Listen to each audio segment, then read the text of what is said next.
नमस्कार। आज की ऑनलाइन क्लास में मैं फिरोज जवाहर आप सभी का हार्दिक स्वागत करता हूं।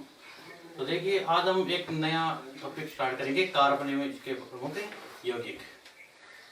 तो देखिए, कार्बनिक के प्रमुख यौगिक।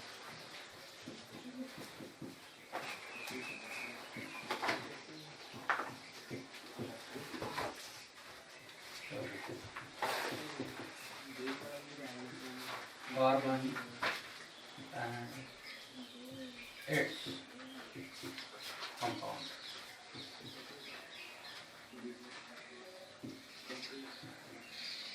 कार्बन एवं इट्स कंपाउंड, कार्बन और इसके यौगिक। तो देखिए, इसके अंदर सर्वप्रथम बर्जीलियस ने यह बताया कि कार्बनिक यौगिकों का निर्माण केवल जीवित जीवों में ही संभव है। जीवित जीवों में ही संभव है, अर्थात कार्बनिक यौगिकों को प्रयोगशाला के अंदर नहीं बनाया जा सकता। ठीक, इसे बोलते हैं जैव शक्ति सिद्धांत। तो देखिए, बर्जीलियस ने क्या बताया,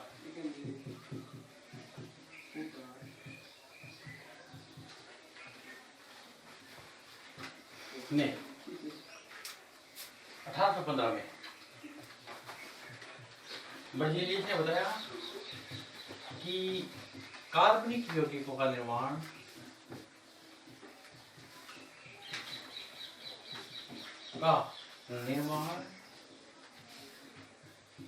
केवल प्रयोगशाला में ही है, का निर्माण केवल जीवित जीवों में ही,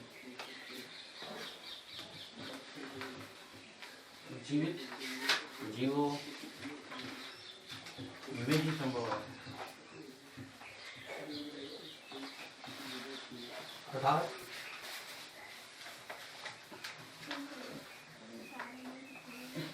इनका निर्माण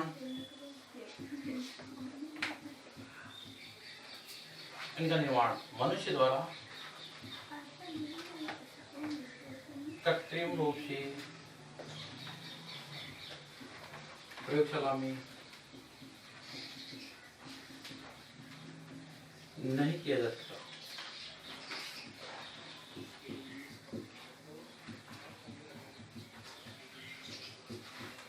इसे जैव शक्ति सिद्धांत कहते हैं।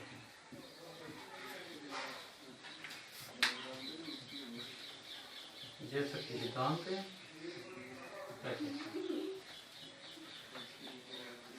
ठीक है। सर्वप्रथम 1815 ईस्वी में बर्जीलियस ने क्या बताया कि कार्बनिक यौगिकों का निर्माण केवल जीवित जीवों में ही संभव है। ऑर्गेनिज्म, लिविंग ऑर्गेनिज्म में ही संभव है, नॉन लिविंग में संभव, अर्थात कार्बनिक यौगिकों का निर्माण प्रयोगशाला के अंदर कृत्रिम रूप से नहीं किया जा सकता। इसे बोलते हैं जैव शक्ति सिद्धांत। तो जैव शक्ति सिद्धांत किसने दिया? बर्जीलियस ने। तो इस सिद्धांत के अनुसार कार्बनिक यौगिकों का निर्माण केवल जीवित जीवों में ही संभव है, प्रयोगशालाओं के अंदर संभव नहीं है। ठीक है। तो आगे देखिए, फिर 1828 ईस्वी में एक वैज्ञानिक वोहलर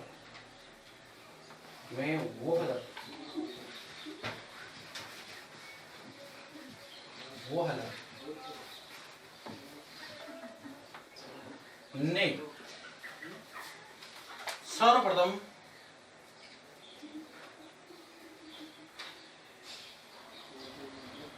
प्रयोगशाला में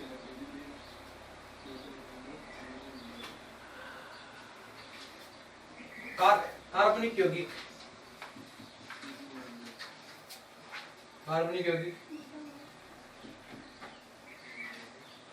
यूरिया का निर्माण कर दिया, जिसके कारण यह जैव शक्ति सिद्धांत फेल हो गया। असफल। ठीक है। जैव शक्ति सिद्धांत में क्या कहा कि कार्बनिक यौगिकों का निर्माण केवल जीवित जीवों में ही संभव है, प्रयोगशाला के अंदर संभव है नहीं है। प्रयोगशाला के अंदर संभव है नहीं है। लेकिन 1828 ईस्वी में वोहलर ने एक कार्बनिक यौगिक का निर्माण कर दिया। वो कार्बनिक यौगिक कौन सा था? यूरिया। ये परीक्षा में आया हुआ है बोर्ड के एग्जाम में। सर्वप्रथम प्रयोगशाला में निर्मित कार्बनिक यौगिक का नाम बताइए। तो कौन सा यौगिक है वो? यूरिया। लिख लो, लिख लो, एक लाइन लिख लो। सर्वप्रथम प्रयोगशाला में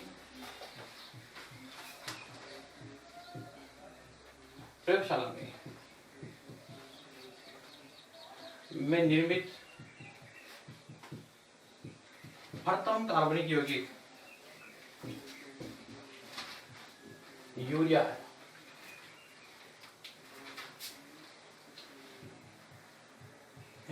प्रथम कार्बनिक यौगिक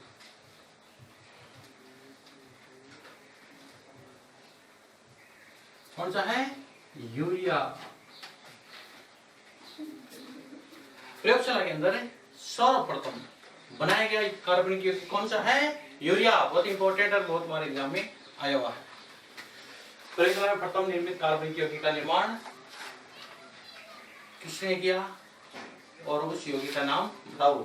किसने किया? वोहलर ने 1828 में किया। और कौन सा था वो? यूरिया। देखिए कैसे किया उसने। एक ammonium sulphate plus potassium cyanate को इसने क्या किया? गर्म किया। इन दोनों को मिलाकर यह अमोनियम सल्फेट, यह पोटेशियम साइनेट, और ये बन गया NH4 2NH4 CnO plus K2SO4। यह है अमोनियम सल्फेट,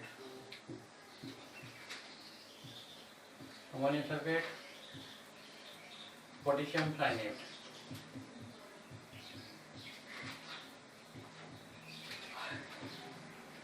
ये अमोनियम साइनेट,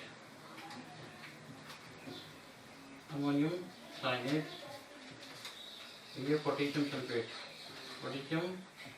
सल्फेट, और इस अमोनियम सल्फेट को और गर्म किया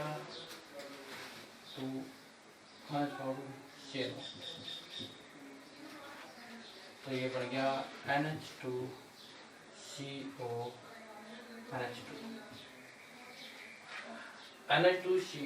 NH2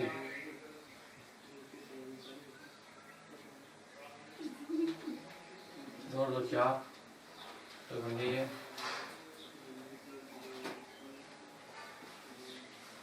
इसका निर्माण हो गया।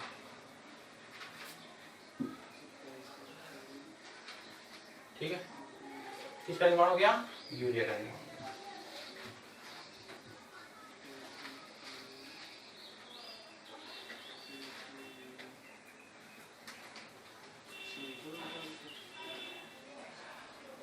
अब देखिए इसके अंदर देखो, तुम एक लाइन लिखो। देखो वोहलर ने अमोनियम सल्फेट एवं पोटेशियम साइनेट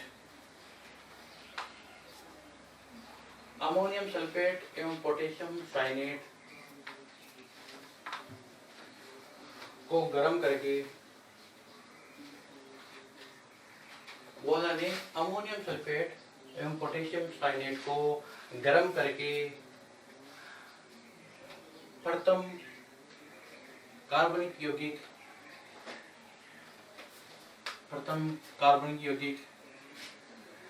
यूरिया का संश्लेषण किया। प्रथम कार्बनिक यौगिक कौन सा था? यूरिया। इसका क्या किया? संश्लेषण किया। प्रथम कार्बनिक यौगिक यूरिया का संश्लेषण किया। कैसे किया? अमोनियम सल्फेट और पोटेशियम साइनेट को गर्म करके।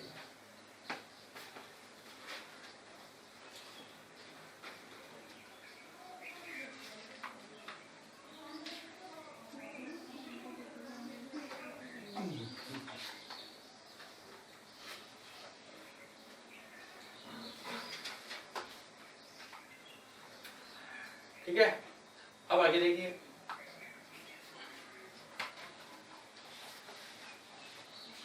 देखो विज्ञान की वह शाखा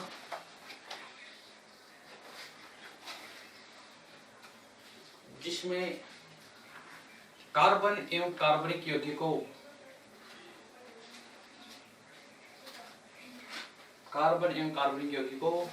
का अध्ययन किया जाता है।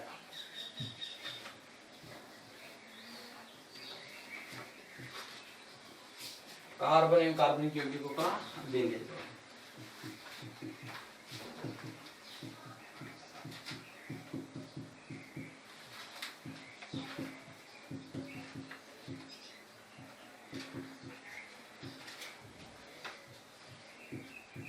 कार्बन एवं कार्बनिक यौगिकों का अध्ययन किया जाता है। कार्बनिक रसायन कहलाती है। कार्बनिक रसायन को इंग्लिश में ऑर्गेनिक केमिस्ट्री कहलाती है।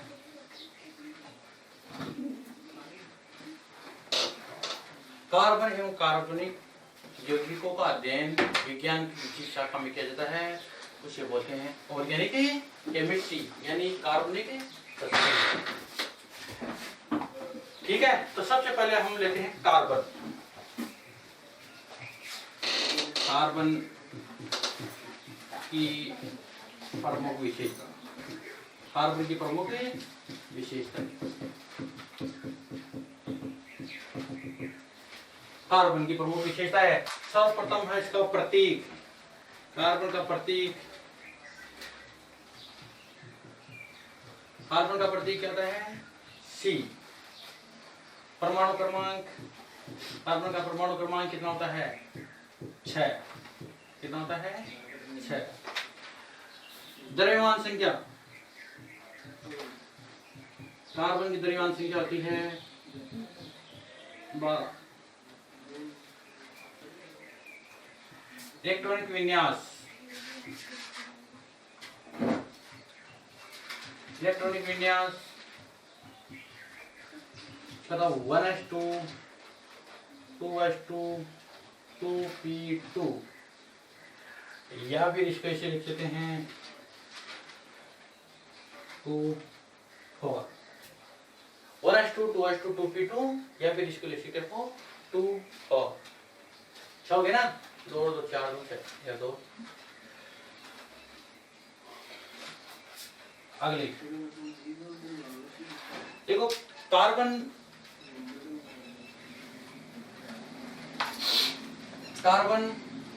की संयोजकता 4 होती है। वैलेंसी, संयोजकता कौन होता है? वैलेंसी कितनी होती है? 4। कार्बन की संयोजकता 4 होती है, अर्थात कार्बन चतुसंयोजी होता है। कार्बन क्या होता है? चतुसंयोजी। चतुसंयोजी का मतलब होता है एक ही संयोजकता 4 होती है। अगली विशेषता, कार्बन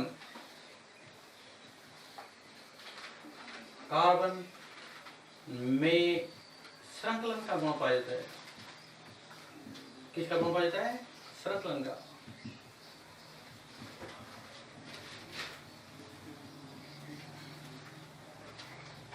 अर्थात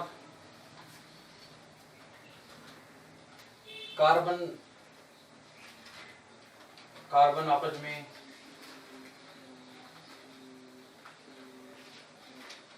एकल बंध, द्विबंध, त्रिबंध द्वारा जुड़ सकते हैं। कार्बन आपस में एकल बंध, द्विबंध, त्रिबंध द्वारा जुड़ सकते हैं। कार्बन आपस में एकल बंध पाया जा सकता है, कार्बन के मध्य द्विबंध हो सकता है, कार्बन के मध्य त्रिबंध हो सकता है। यानी कार्बन आपस में एकल बंध द्वारा भी जुड़ सकते हैं, द्विबंध द्वारा भी जुड़ सकते हैं और त्रिबंध द्वारा भी जुड़ सकते हैं। अगला लिखो, कार्बन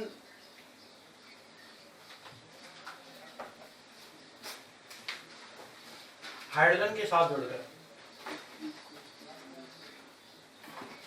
कार्बन हाइड्रोजन के साथ जुड़कर हाइड्रोकार्बन का निर्माण करता है।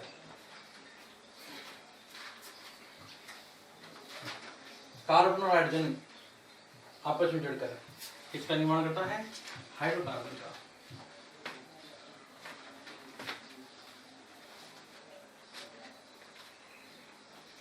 हाइड्रोकार्बन का निर्माण करता है।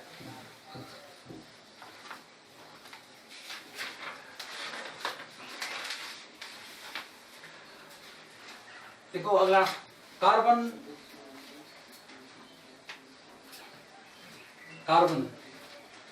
की श्रृंखला, कार्बन की श्रृंखला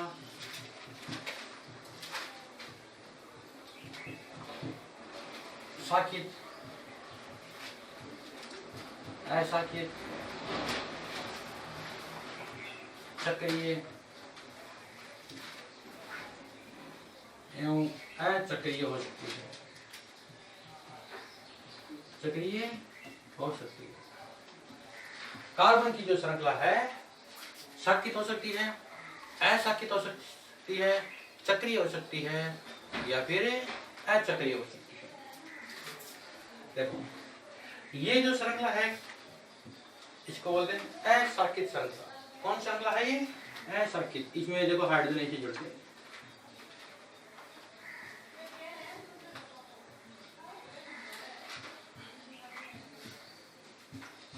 इसके कोई शाखा नहीं है, अन्य कोई कार्बन शाखा के रूप में नहीं जुड़ा है। तो ये कौन सी श्रृंखला है?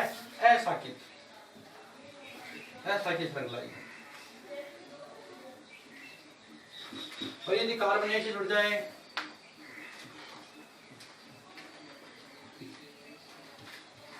तो ये साकित हो गया। क्या हो गया? साकित, शाखा होगी इसके।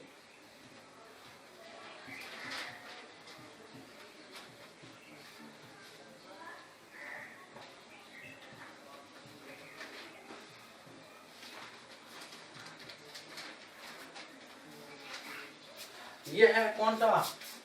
साकित श्रृंखला।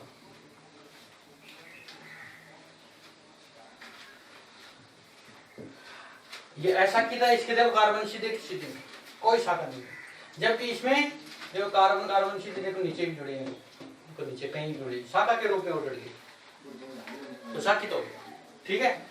और चक्रीय, अचक्रीय कैसे हो सकता है? ये तो अचक्रीय है, अचक्रीय चक्र के रूप में। चक्रीय ऐसे हो सकता है जैसे कार्बन है, ये चक्कर के रूप में, ये चार कार्बन किस रूप में जुड़े हुए हैं? चक्कर के रूप में, तो इनको बोलते हैं चक्रीय। इसी से इस कार्बन देखो 1 2 3 4, इस कार्बन 1 2 3 4, इस कार्बन देखो 1 2 3 4, इस कार्बन की देखो 1 2 3 4। तो ये क्या है? चक्रीय श्रृंखला। कौन श्रृंखला है? चक्रीय श्रृंखला।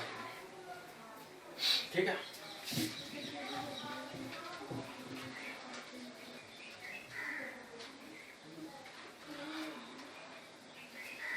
देखो कार्बन किस प्रकार अपनी संयोजकता पूरी करता है।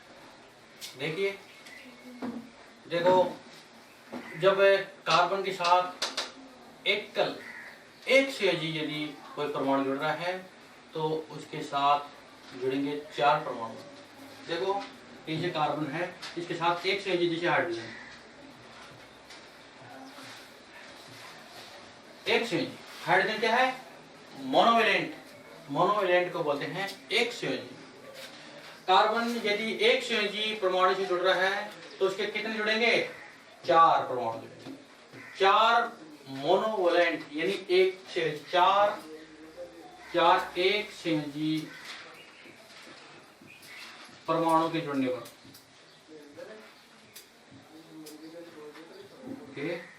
जुड़ने पर। और ऐसा भी हो सकता है जैसे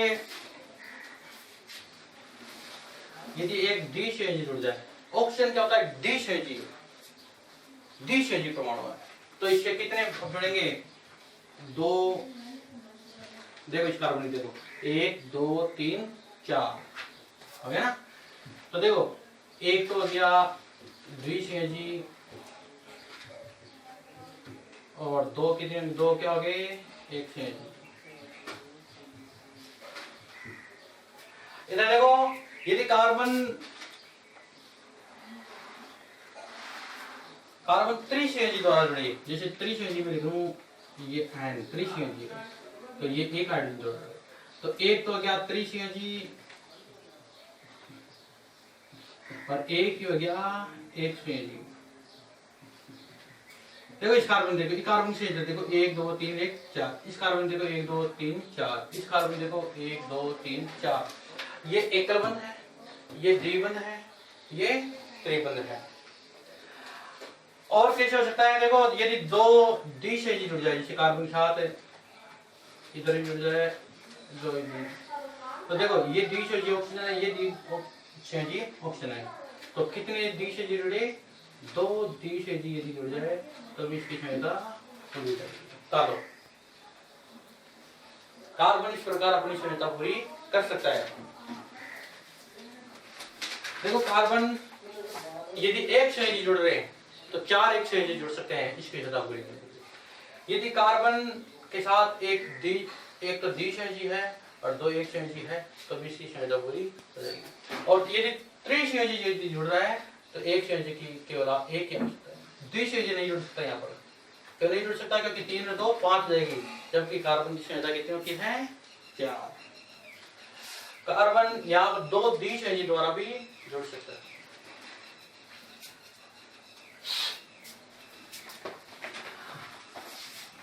आगे देखिए कार्बन की संरचना, स्ट्रक्चर। कार्बन लिखो,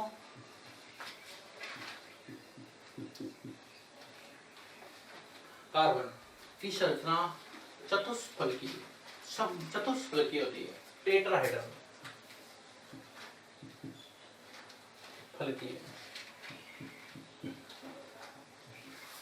कैसे रचना होती है, चतुष्फलकीय। देखो कैसे चतुष्फलकीय, जैसे CH4 देते हैं, CH4 मेथेन, CH4 किसका सूत्र होता है, मेथेन का। इसमें एक हाइड्रोजन कैसे जोड़ देते हैं, देखो ऐसी संरचना को हम बोलते हैं चतुष्फलकीय संरचना। क्या बोलते हैं, चतुष्फलकीय संरचना, चतुष्फलकीय संरचना। इसे संरचना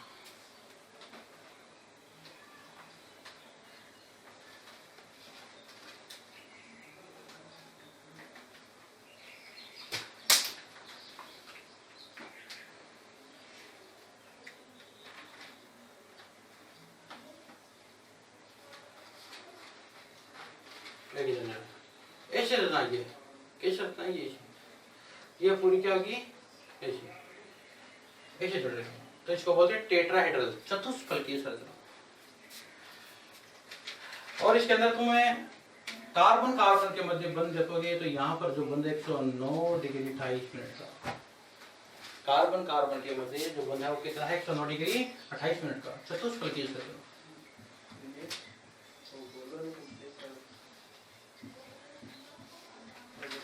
चतुष्फलकीय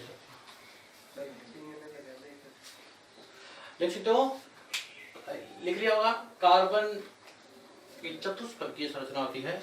जैसे मेथेन का नाम लिख सकते हो, मेथेन में हाइड्रोजन परमाणु कितने जुड़े गए, 4। ये चतुष्फलकीय रूप में जुड़े रहते हैं और दो बंधों के मध्य जो कोण होता है उसको बोलते हैं बंध कोण।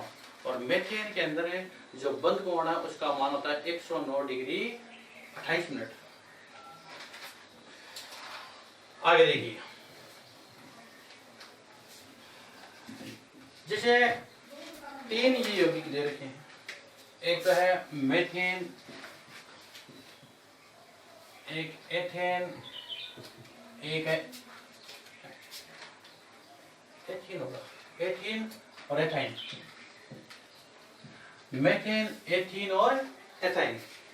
मेथेन का जो सूत्र होता है वो होता है CH4 और एथीन का सूत्र होता है C2H4 और इसका सूत्र होता है C2H2।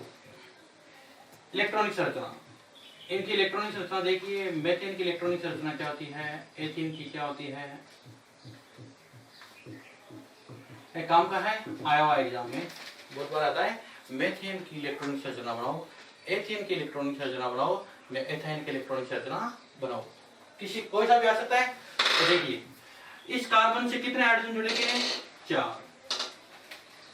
और कार्बन की जो बाएं तम कोश में इलेक्ट्रॉन की संख्या होती है कितनी, 4 होती है। ये 4 इसके बाएं तम कोश के इलेक्ट्रॉन, ठीक है।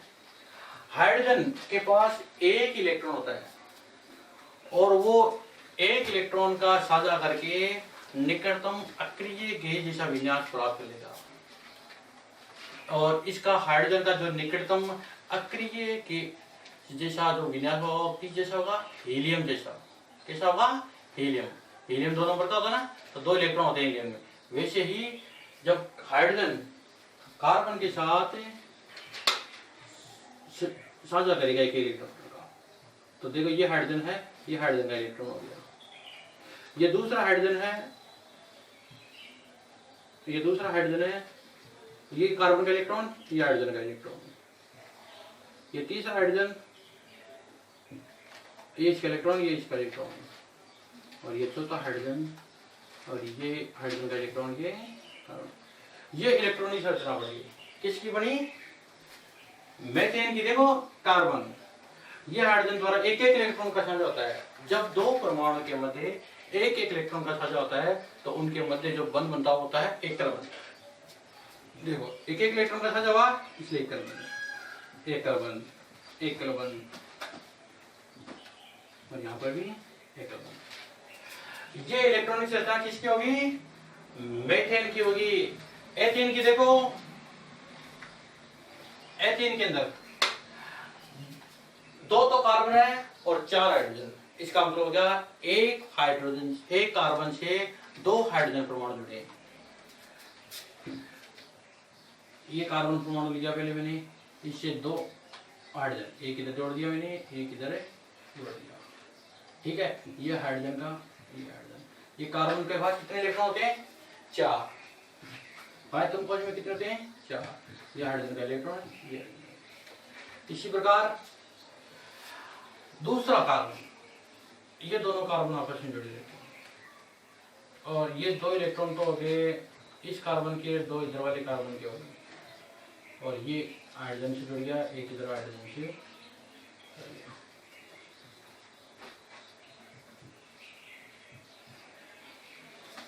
ठीक है, तो इसको देखो, ये कार्बन इधर एक कार्बन से जुड़ा है हाइड्रोजन से, ये कार्बन इधर एक कार्बन से हाइड्रोजन से। ये दोनों कार्बन 2 इलेक्ट्रॉन का साझा कर रहा है, इसलिए क्या हो गया, द्विबंध बंद हो गया। ये हाइड्रोजन और ये हाइड्रोजन हो गया। इसी प्रकार एथाइन, एथाइन जैसे एथाइन में ये कार्बन है, प्रत्येक कार्बन एक हाइड्रोजन से जुड़ा है। और ये हाइड्रोजन, ये हाइड्रोजन का इलेक्ट्रॉन, कार्बन का इलेक्ट्रॉन, ये हाइड्रोजन का इलेक्ट्रॉन, ये कार्बन का इलेक्ट्रॉन। और इनमें जो 3 इलेक्ट्रॉन 4 होते हैं। कार्बन के पास कितने होते हैं, 4 इलेक्ट्रॉन। तो एक इधर काम आ गया, 3 इधर आ गए, 3 ये रहे। इसका भी 4 है, 4 में से एक इधर आ गया, 3 इधर है। तो देखो कार्बन और हाइड्रोजन के मध्य एक इलेक्ट्रॉन का साझा, इसके मध्य एक कार्बन हो गया। इस कार्बन के मध्य 3 इलेक्ट्रॉन का साझा होने के त्रिबंध, इधर ये चीज होता है। ठीक है, ये हो गए मेथेन, एथीन में एथाइन की इलेक्ट्रॉनिक संरचना।